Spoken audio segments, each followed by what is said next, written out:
everyone, welcome to Midweek Gaming. I'm Nick. Over the other side of the comms is, of course, Justin, providing audio commentary and whatever else he wants to say. And yeah, welcome to the show. So, Helldivers 2, I'm just going to jump right into it. No intro, no outro, no nothing. Well, no outro, we haven't ended yet, so we'll see. But anyways, Helldivers 2. I'm going to do a review this week. Helldivers 2, it's good. End video. Click. We're done. We're done. Yeah, no. This whole video is just Helldivers 2 is good. End video. We are done. Insert credits, but we don't have credits. It would just be our names. That would be it. That'd be a really short credit. But anyway, honestly, this video was gonna be a lot more than it was before. I had something planned with Helldivers 2 for a while now, considering Helldivers 2 is apparently really taken off. That's good. I played Helldivers 1 since it actually first came out. I didn't pre-order it, but I got it day one because by the time I got around to pre-ordering it, let's just say there was not the ability to pre-order it. I tried to pre-order it like a day or two before, and because of technical issues, I could not. But, well, no, I did. It's complicated. But anyways, so I got it day one, thankfully, though. And yeah, it's good. It's really good. Everyone's talking about it. No one, like, Helldivers 2 is the second, obviously, in its game genre, and it's a very vast departure from the first one. For those who don't know, Helldivers 1 was actually it was a top-down stick shooter game, which for those who aren't aware what stick shooter is, it's basically really simple controls, left stick moves, right stick just basically aims and shoots in that direction. It's really simplistic. It's basically what it says on the tin, honestly. Twin shooter? I think it's twin shooter, actually, stick shooter. Meh. Anyways, but it was a very simplistic art style as well. It was more of a 16-bit art style or 32-bit art style. I can't remember exactly how you describe it, but more of a cartoony art style, to put it really simply. And yeah, that was it, right?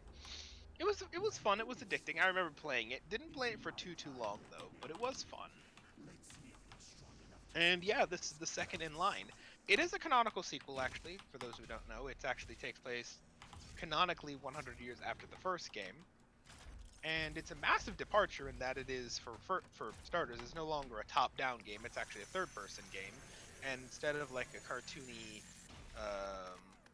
you know, animation graphics and not that high-res graphics, I think in proper definition. Instead of a cartoony art style, it's much more realistic in the vein of what it's trying to look like, and I think it really does benefit from it because the insane amount of gore and blood and nonsense that goes down in Helldivers 2. Yes. And my god, has it just popped off. I'm sure you probably heard about it at this point, considering it seems to be becoming a trend to play it at this point, talk about it. And that makes me happy, so here we are talking about it. No, it is not just follow the trend, I wanted to talk about it anyway, and like I said, I had a whole other thing planned for it, because I was going to use it to talk about AAA or AA games, comparing it to, I think, like Destiny, something like that. I didn't write down that idea, unfortunately, so by the time I got around to when I originally wanted to record this, I forgot about it. There goes our monetization. Where's my money? Where's the money? But anyways, I flipping forgot about what it was, so I'm just gonna go and do my own little personal review of Helldivers and call it a day, and maybe talk about AA games in general. But yeah, so let's carry on. Not the backstory. But yeah, it's really fun, honestly. Honestly, for those who don't know, Helldivers 2 or Helldivers 1 had 3 enemy races, and 2 of those enemy races are making a turn in the second one.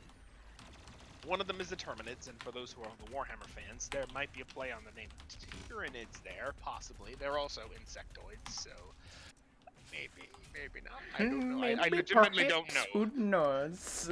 I literally don't know, but I wouldn't be surprised. Though, when you actually play against them, considering the actual, like, tone of the Helldivers universe, it's probably much more akin to think of them like the bugs from Starship Troopers, and we'll get into that. And then there's the other enemy races, and I think they're known as like the Borg. I don't know what they're called. I think it's like the Cyborgs, something like that. I really don't think it's the Borg, because that's a completely different universe. No, that's a race from Star Trek, but I can't remember what they're called. Anyways, they're a bunch of robots. And then it makes you feel like you're fighting in a Terminator movie, like legitimately. The much more realistic art style really does make you feel like you're like I don't want to say like hyper realistic, but it's way more realistic than the old one, which is like I said was much more cartoony in nature almost. This one makes you feel like you're actually fighting against the Terminators, which depending on the planet you're on, does actually like give you the feel of the old like Does add up. It really does. Like, anyone seen like the very opening of like the first Terminator movie where like the freaking Terminator just crushes the skull under its foot, and you just see like the smoke in the background and everything? There are some planets that legitimately have that look to them, so I feel like I'm fighting in a Terminator movie. It's freaking weird.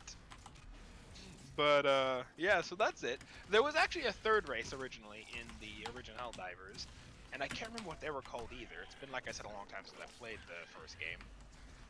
But they were more of an aquatic species that also had a thing for like mind powers and psychokinetics and stuff like that, and that kind of thing. And they were interesting. They have, at this point anyway, not made a return in the first game. Maybe they went extinct, I don't know. Because like I said, this is a canonical sequel, and there are actually alludings to the previous game in the current game through like voice bits of dialogue, which is also another big improvement over the first game. The first game actually, outside of like troopers screaming in death sounds, insert Wilhelm scream here, yeah, there was really actually no voice thing, I think, in the first game. This one, however, is all voice acted. So you've got a full voice cast, which admittedly isn't much because there's like, let's see, your ship dude. There's like 3 technically people you interact with, which arguably ain't much, but they're all voice casted, so they all do actually speak, as well as of course other Helldivers. They also have full voice things for stuff. So that's interesting. So in their voice lines, you can kind of hear references to the previous Great Galactic War. And speaking of Great Galactic War, let's talk about, like I said, the tone of Helldivers for a minute here. Helldivers is really weird because it has this very hyper-patriotism, like, anyone seen the movie Starship Troopers? You know, like I'm the doing my hyper-patriotism? part. I'm doing my Yeah. part. I'm doing my part. Yeah, and everyone's like, the kid. But, you know, that's actually a really, like, that scene, Justin, the one that he's pointing out for those who haven't seen it, that's exactly what this game is. It's very hyper-patriotism, very hyper, for the glory of mankind. Think Starship Troopers mashed with Warhammers over-the-top nonsense, and that's pretty much the logic here. And so, yeah, don't expect anyone to mourn as, like, hundreds of thousands of people die every second. That's fine. So, yeah, the humor of the game is actually very much there as well, because it has that, like, over-the-topness of Warhammer without any of the seriousness that goes along with it. It's much more humorous in how it goes about it. Yeah, So, it's both like as equal serious as it isn't. Like yeah. there's the serious moments in the game where like you've got like the really gritty rough combat, and then you've got the rest of the game that is like very silly in the tone at which you go about doing the things that you do. So, Yeah. Like, there's literally, like, there's technically one other person I failed to mention you'll hear the voice of, and that is a dude by the name of Sergeant Brash, and he is, or General Brash, that's it. And there's literally TV in your ship because, yes, you get your own ship in this game that you can actually also name with over-the-top names, like Colossus of Freedom. That is actually a choice you can do. But, and every once in a while you see like a commercial play on your like ship's TV for just like him suggesting things or freaking commentary on the war and stuff like that. And it's interesting. So, I'm honestly, like I said, not sure how to describe this game because it's just so out of the box insane at times. The combat is 4 players though, much like the first game, so up to 4 people can go down to a planet, and this is probably where the best comparison here would be ODST Helldiver, the ODSTs from Halo, except there is zero concern if they come back or not. And they just kind of get dropped in on force. Yeah. There's objectives from like launching nukes and evacuating citizens and just blowing stuff up. It's pretty interesting. And I really like how Helldivers, it carries over the idea that actually existed in the first game, which is, and this actually reminds me of the Dust 514 game. If you've been on the shed long enough, you've probably heard me talk about Dust in the past. I always liked it because it was a game that actually did impact the actual EVE Online game, because if memory serves, you could actually get hired by like big corporations and companies from that consisted of players in EVE Online to fight for wars for planets for them in this game. For that game, it's more complicated than it sounds, or it's less complicated than it sounds. And that kind of exists here as well, because in both Helldivers and Helldivers 1, there's this thing called the Great Galactic War. And so you see this massive star chart.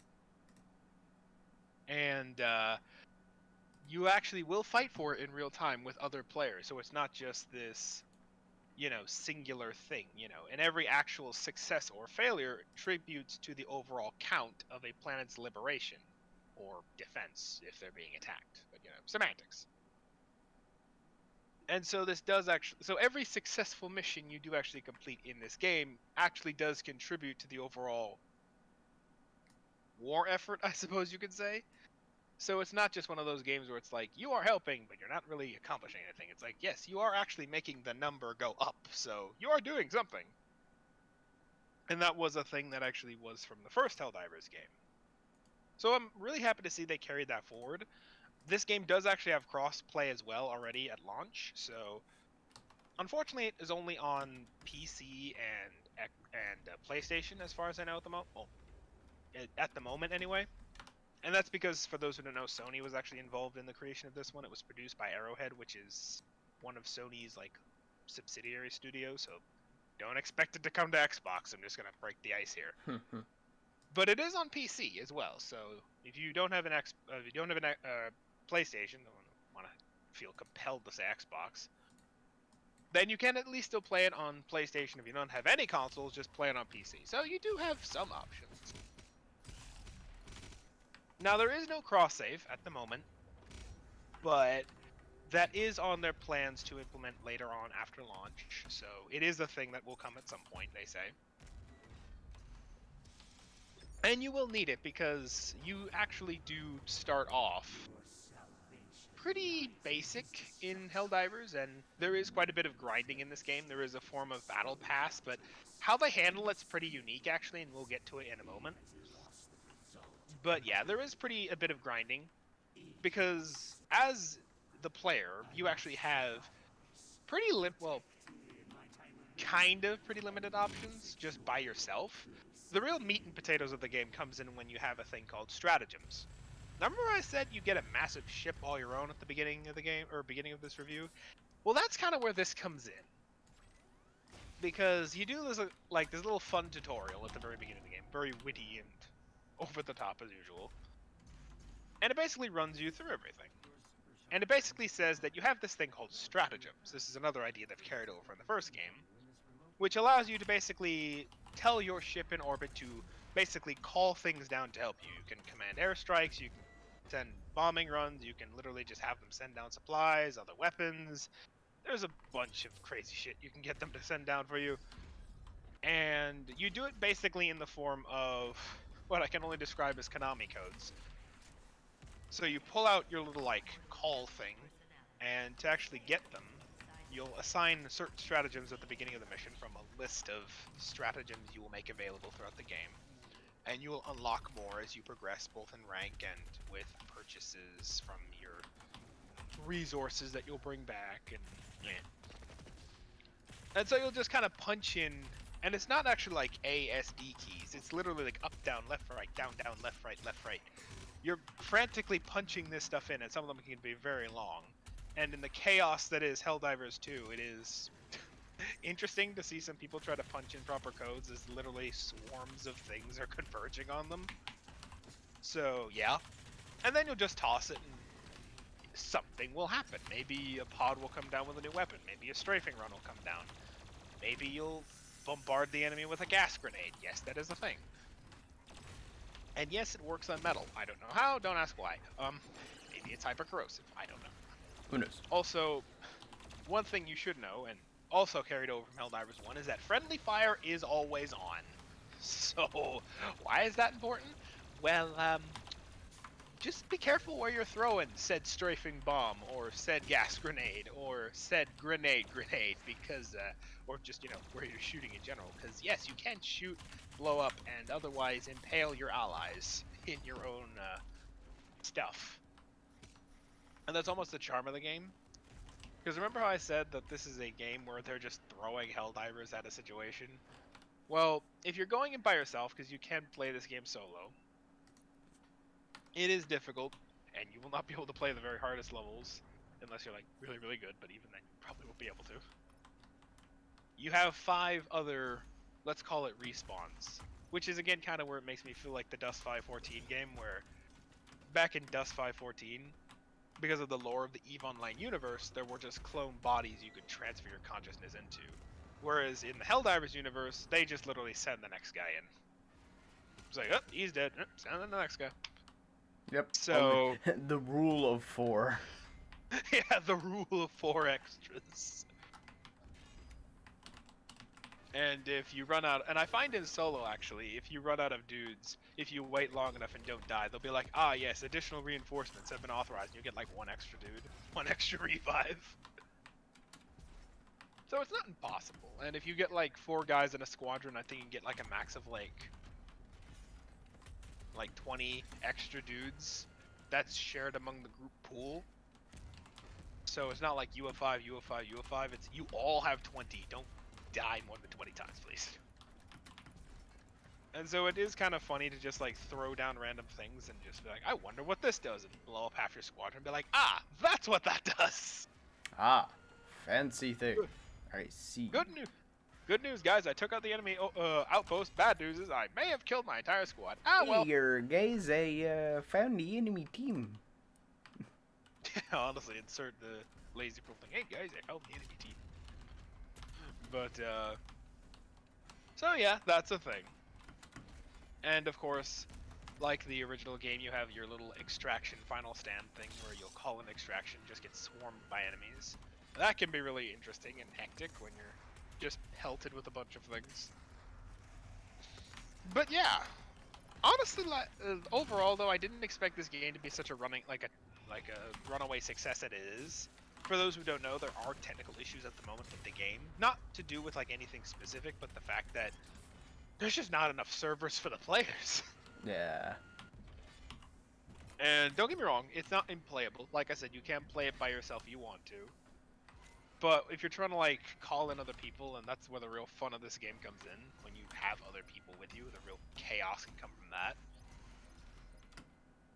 It is difficult sometimes to matchmake because there are really 2 ways you can do it. Number 1, you can boot up a session and set it to public, where you'll just have other guys randomly join up on you. And basically everyone just kind of goes in together, and the person who's in charge votes on the missions and stuff like that. So there's that.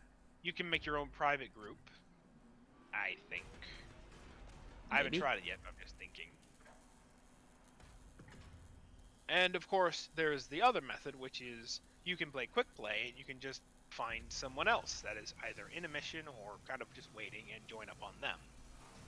Or if you're in mission yourself, you can deploy an SOS beacon, which is one of your stratagems, that will basically just put you on the top of the queue, or near the top of the queue, for people who are matchmaking, so you can have people come in and help you. I have joined a few missions and have had people join on a few missions where I have been terribly losing. And it's just kind of throw bodies at the grinder, I guess, but there is that. However, due to the issues with matchmaking, sometimes most of the time, you will, like, they've buffed it. When this game first came out, this is chaotic as all heck, I know. But when the game first came out, day 1, it was really, really hit or miss. Like, you really even couldn't, like, connect with other people. I managed to connect with one other person, or a team of people maybe once. But I couldn't really reconnect after that, because they're just never could. You're technically supposed to be able to see other people on the map if you want to join just randomly, but that wasn't a thing. And even after they buffed that out, a reoccurring issue which seems to be happening is that even if you try to connect either through quick play or through just joining someone on the map, it will try to connect, but it will fail to connect for some reason. And this is purely due to server load, they say, which is, again, due to the fact that this game is a runaway success. So they're constantly having to boost the count, which I'm sure Sony is salivating with joy over. But the developers are sweating with fear, I'm sure. But other than that, it's been getting continuously patched out. They just buffed it again recently. So this will work itself out eventually. This is not to say the game itself is bad. Like I said, it's purely due to the fact that I don't think anyone, especially the developers, expected this to be such a runaway success. As far as AA, possibly, like, I don't know, would you call this a AA or a AAA game? I would say it's a very high quality AA game. I wouldn't call it a massive AAA game, simply due to the fact that it's not as extreme as some AAA games these days. But then again, I guess it's up to preference, or preference, I should say. One thing that has been, like, I've heard helps is actually turning off in your settings the crossplay option. Because this does limit the amount of people that you can connect with, because that's, from what I've been hearing, where the problem of this lies. The fact that there's such a massive list of people trying to join and trying for you to join too, that it just kind of causes the system to crash. So if you turn off crossplay, I've been told that does help. I've tried it. I found the results to be hit or miss. But that's just one thing you can attempt. But overall, though, the game itself is really good. And I would recommend it. Maybe we'll play it together on the stream sometime. I don't know. Maybe. I have it. I've told Justin to get it because it's a really good game. Like I said, certainly did not expect this to be such a runaway success. Who knows? This will certainly help fund further development, I'm sure, because I'm sure there are further updates they can make in the future. Like, there's one station in the ship that you have that, as far as I can tell, does absolutely nothing at the moment, but it probably will do something in the future, for a future update maybe, I don't know. And there's probably going to be, like, more stratagems and stuff they introduce later. It's just my guessing at this point, but very likely, considering, I gotta keep it going somehow. And, yeah. We'll see how long it goes. Honestly, like I said, I did not expect this to be the success it did. I'm happy because this is a really good game. And we'll see if it provides everyone with enough entertainment to keep it going long term. I think if you get a few buddies together, it can really be a really dumb time waster. I personally find I really like it because it gives you the sense of actually contributing to something else instead of just randomly. Yeah, there's only a few games that really go and get the whole online aspect of, like, every action you take can have an impact on the overall gameplay experience for everybody. So one thing that I should mention, though, and I remember reading this actually in an article, which, as I say this, the thought occurred to me, I should probably get that article link, shouldn't I? Yeah, Nick, you probably should. We'll see if I can find it and dig it up, but I remember reading in an article that one thing that Helldivers 2 actually improves on over 1, among the other things, is that the developers actually have a hand in how things shake out in a live sense. Let me explain what that means. So, in Helldivers 1, you boot up a mission, you get sent in, and you're basically facing the computer and whatever else is there, right? Well, in apparently Helldivers 2, the developers can actually involve themselves in a mission specifically in some cases. Like, they can actually stumble upon your actual game instance and screw with your playthrough, or help you in your playthrough, depending on how kind, I guess, they feel. how much suffering do they want today? Yeah, so, one of the developers actually can, like, kind of related. It's almost like being a DM for, like, a D&D match, and just kind of being like, yes, you're doing too well. here is X problem, deal with it. Or, you're not doing too well, here is X weapon, have fun. So that apparently is a thing. And they also have, remember I said that this is an evolving war, and that it is a kind of progressive thing? Well, the developers do actually have a lot more control over how it plays out. So, for example, depending on how many people do certain types of missions, or how people react, or if they fail or finish a certain grand objective, will depend on how the developers kind of take the war going forward. So right now, it started off when the game first released with just the Terminids on one end of the galaxy, and then I think like 2 days later, the bots came in and just declared war randomly. And they're like, we will decide how to shake things out in the war as the game progresses and depending on how people continue to play the game. So we will see. So in this game, the developers do actually have a much bigger hand on how the game actually plays out than comparative to just like, they turn it on and they're just like, okay, the computer will be the enemy and that's it. So it is an interesting concept, and I honestly did not expect they would implement such a feature, as well as the power to literally get involved in specific matches if they wanted to. I have not had that happen to me, as far as I know, but You don't I know think for they... sure. I don't know for sure, not like they're broadcasting it. I do know that they may have gotten involved in one instance just across the game, where randomly there was a thing called weapons testing, which gave everyone across the entire game for like the next few days access for free to the railgun stratagem, which usually you have to unlock like way down in the stratagems tree, and everyone could just get that for free and call that in for free in missions. And let me just say, the railgun is busted in a good way. Strong. Honestly, like literal enemies that I was literally impossible to defeat. I could just point, shoot, and they're dead. Just blow a hole through them.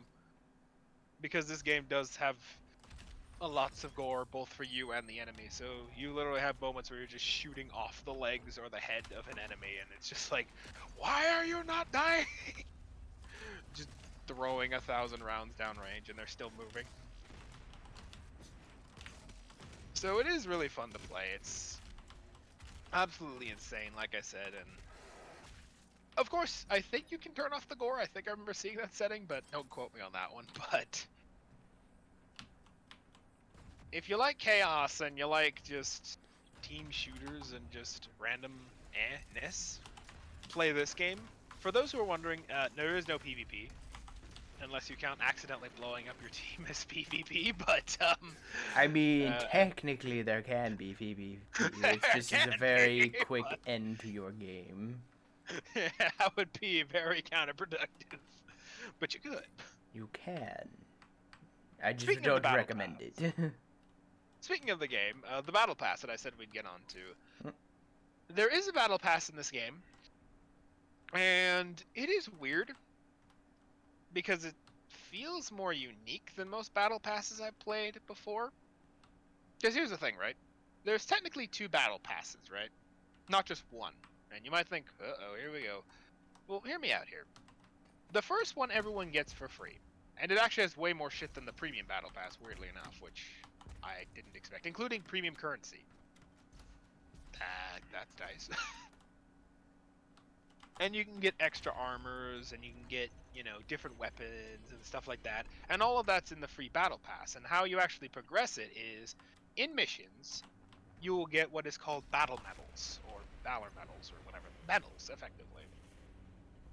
And when you finish a mission, you'll get a medal.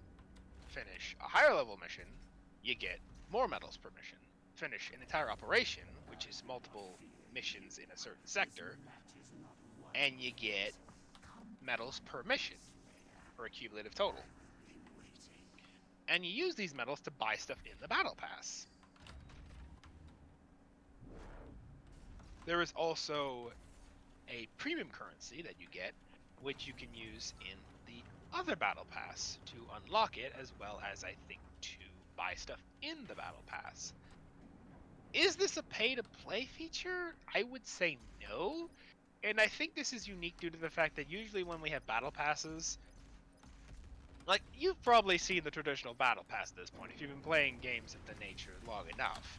You have technically a battle pass with 2 tiers to it. It's a single one, but most of the good stuff's on the premium tier.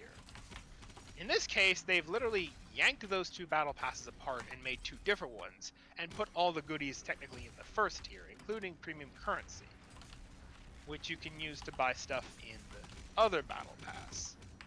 Which, yeah, there's a few nice things, like a few elemental-based weaponry, which is nice.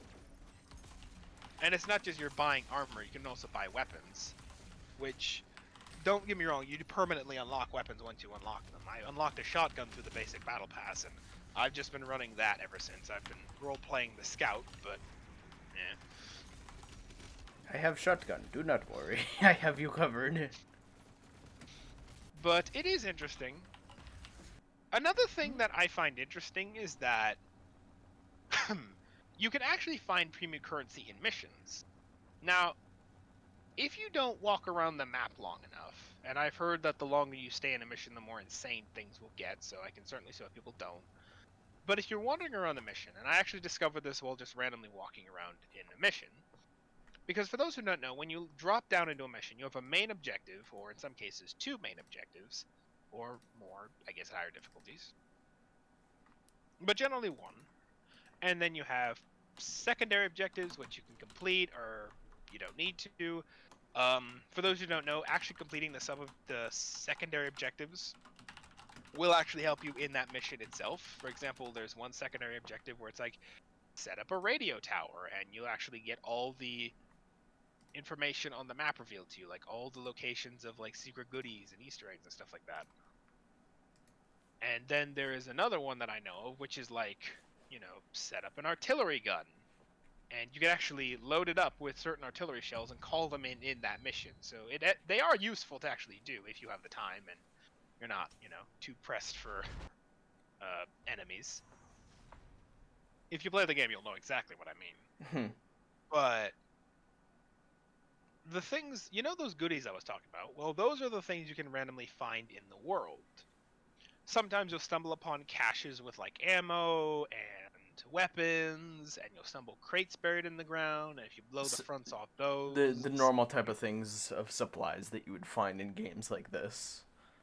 But Yes! you're also going to find a little more.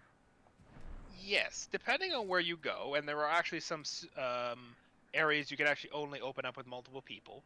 Maximum from what I found is 2, because there's like doors you can only open with like a 2-push lock, which requires 2 people to push at the same time. No, you can't do it by yourself, I've tried. But you sometimes find just randomly running around either medals for the basic battle pass, or actually what they call super credits, which is the aforementioned premium currency. And you can just find these running around. Now, I haven't been able to notice how much it gives you, but you can, it seems, find the premium currency just running around the mission. So it's not like you only get the premium currency through either purchasing it through the store, because of course that's an option, or just through the actual basic battle pass through purchasing it. You actually can find it on occasion while just running around the environment and just doing the missions.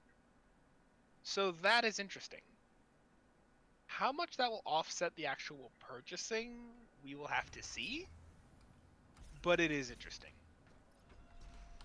But like I said, like I've never felt compelled to buy the premium battle pass. Like, there's all the games will incentivize you to buy the premium battle pass, and I admit I have in some cases. I've bought, for example, one of the Star Rail premium battle passes simply because I played the game so much at a certain point recently that I just got to like a super far end at the battle pass, and I'm like, oh, I have a lot of stuff on the premium track I could unlock, and it's almost the end of the season, and I've basically finished the battle pass.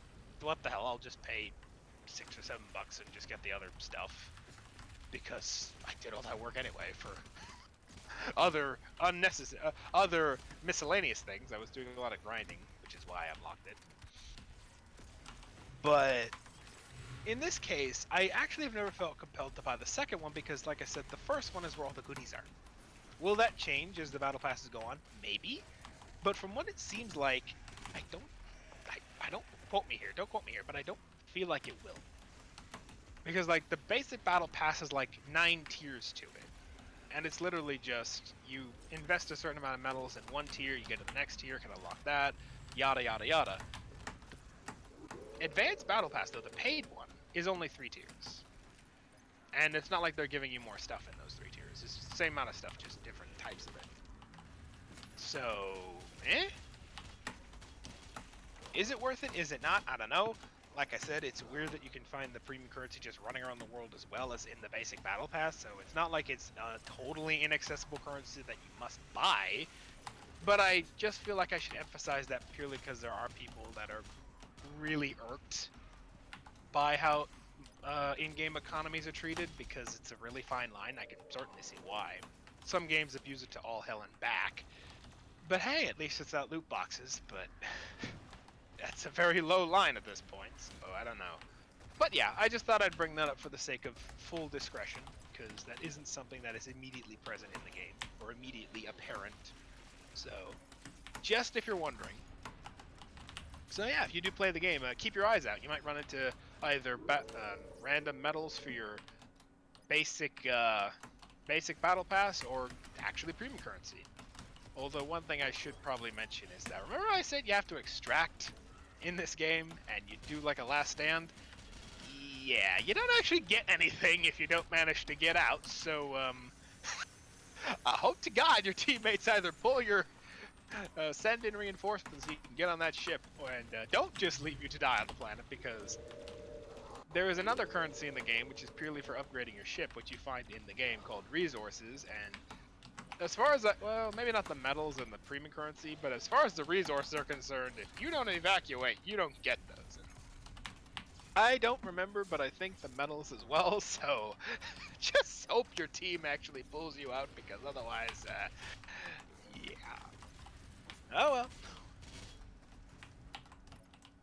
But anyways, so yeah, that's, I guess, Helldivers 2. That's my pretty comprehensive review. Good lord, I'm sure this video has gotten really long, actually. So I'm gonna shut up now.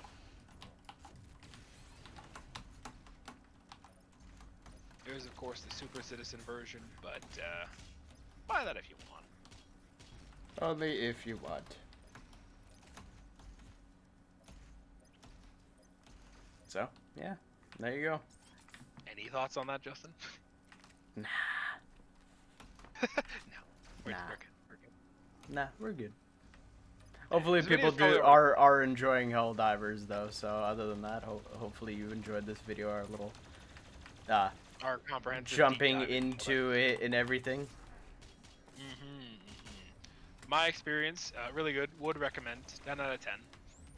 It's, like I said, it's an improvement on the first one in just about every way. Like, you know, there are sequels out there that they're sequels, but they're either step backwards or they're like side steps where they're like, yeah, it's a sequel, but it doesn't really improve on anything, so it's like, eh. This very much does feel like a sequel. It's an improvement in every way. But yeah, anyways. it definitely is a sequel in the name of sequels. So there you go. Alrighty. Yeah, well enjoyed. We will see you next week, ladies and gentlemen. Have a good one, everyone. Hope you're enjoying Helldivers, and have a good night. Have a good drop.